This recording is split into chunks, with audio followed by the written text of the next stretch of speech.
पाकिस्तानी बरसा रहे थे गोलियां, फिर भी उनके 3 बंकर अकेले ही कर दिए थे ध्वस्त।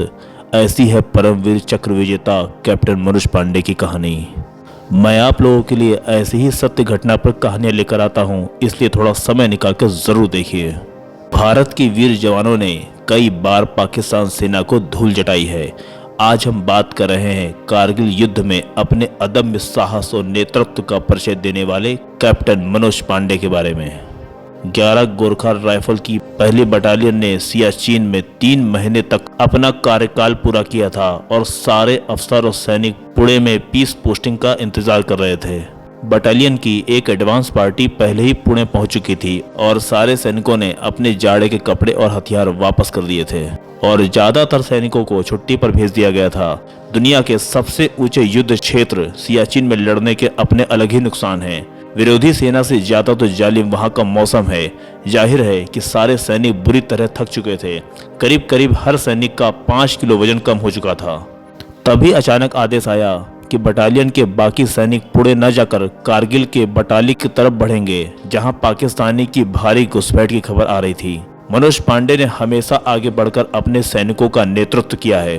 2 महीने तक चले ऑपरेशन में कुकरथांग और जुपर टॉप जैसी चोटियों पर दोबारा कब्जा कर लिया था। फिर उन्हें खालोबार चोटी पर कब्जा करने का लक्ष्य दिया गया।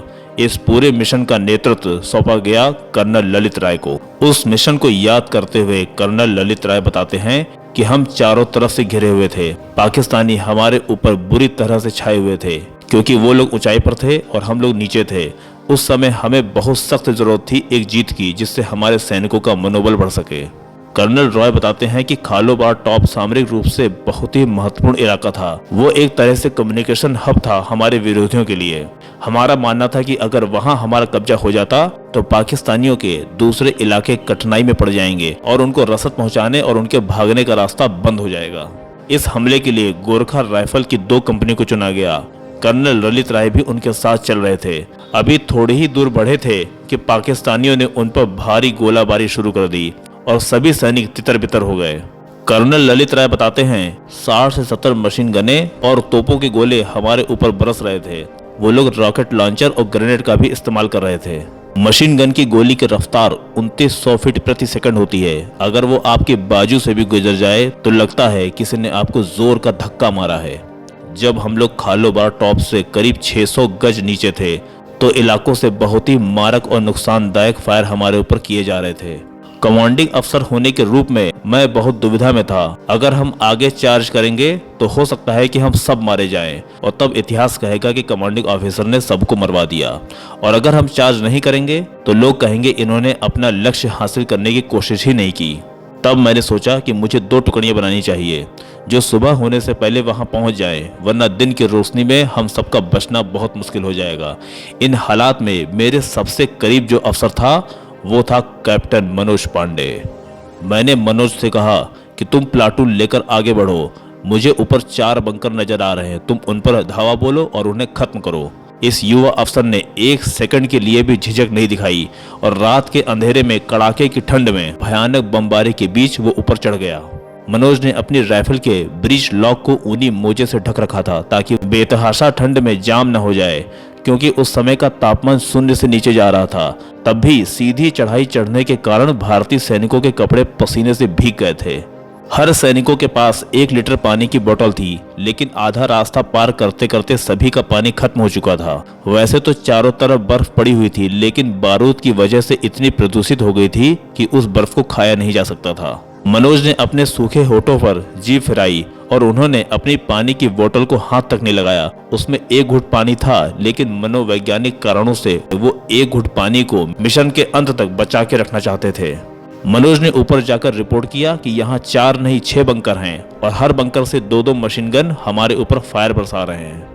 2 बंकर थोड़ी दूरी पर थे तो उनको उड़ाने के लिए मनोज ने हवलदार दीवान को भेजा। दीवान ने भी फ्रंट बल चार्ज करके उन बंकरों को बर्बाद कर दिया, लेकिन गोली लगने की वजह से वो वीर गति को प्राप्त हो गए। बाकी बंकरों को ठिकाने लगाने के लिए मनोज और उनके साथी जमीन पर रेंगते हुए बिल्कुल उसके पास पहुंच गए। बंकरों को उड़ाने का एक ही तरीका होता है कि उसके लूप होल में ग्रेनेड डालकर उसमें बैठे लोगों को खत्म कर दिया जाए। मनोज ने अकेले ही 3 बंकरों को ध्वस्त कर दिया, लेकिन जब चौथे बंकर में ग्रेनेड फेंकने की कोशिश कर रहे थे तब उनके बाएं हिस्से में कुछ गोलियां लग गईं और वो लहूलुहान हो गए। बाकी साथियों ने कहा, सर अब एक ही बंकर बचा है, आप यहाँ बैठकर देखिए, हम उसको उड़ाकर आते हैं। तब मनोज ने कहा, देखो कमांडिंग ऑफिसर ने मुझे ये काम सौंपा है, मेरा फर्ज बनता है कि मैं अटैक को लीड करूं और कमांडिंग ऑफिसर को अपना विक्ट्री साइन भेजूं। और उसके बाद मनोज पांडे रेंगते हुए चौथे बंकर के एकदम पास आ गए, लेकिन तब तक उनका इतना ज्यादा खून बह चुका था, फिर भी उन्होंने खड़े होकर ग्रेनेड फेंकने की कोशिश की। तभी पाकिस्तानियों ने उन्हें देख लिया और मशीन गन से उन पर गोलियां चला दी। ये गोलियां हेलमेट में घुसकर उनके माथे को चीरती हुई निकल गईं। कैप्टन मनोज पांडे का पूरा सिर ही उड़ गया और वे जमीन पर गिर पड़े।